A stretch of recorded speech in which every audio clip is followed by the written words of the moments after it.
തിരുവമ്പാടിയിൽ പ്രളയജലമിറങ്ങിയതോടെ African ഒച്ചുശല്യം വീണ്ടും രൂക്ഷമായി. High school ground പരിസരം, KSRTC ഗ്യാരേജ് പരിസരം, ഗ്യാസ് ഏജൻസി ഗോഡൌൺ പരിസരം എന്നിവിടങ്ങളിലാണ് ആഫ്രിക്കൻ ഒച്ചുകളെ വ്യാപകമായി കണ്ടത്. ഇവയെ പിന്നീട് നശിപ്പിച്ചു.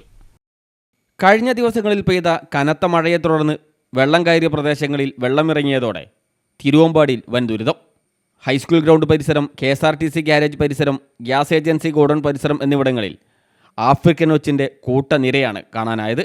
മതിലുകൾ, വേലി എന്നിവിടങ്ങളിലാണ് ഇവ കൂട്ടമായെത്തിയത്. ജനകീയ സമിതിയുടെ നേതൃത്വത്തിൽ ആഫ്രിക്കൻ ഒച്ചുകളെ ശേഖരിച്ച് നശിപ്പിക്കുന്ന നടപടിയും നടത്തി. തിരുവമ്പാടി ഗ്രാമപഞ്ചായത്ത്, കുടുംബാരോഗ്യ കേന്ദ്രം, Sacred heart Forane church, RRT എന്നിവയുടെ ആഭിമുഖ്യത്തിൽ ജനകീയ സമിതിയുടെ നേതൃത്വത്തിലാണ് സമൂഹ ഒച്ചുനശീകരണ യജ്ഞം സംഘടിപ്പിച്ചത്.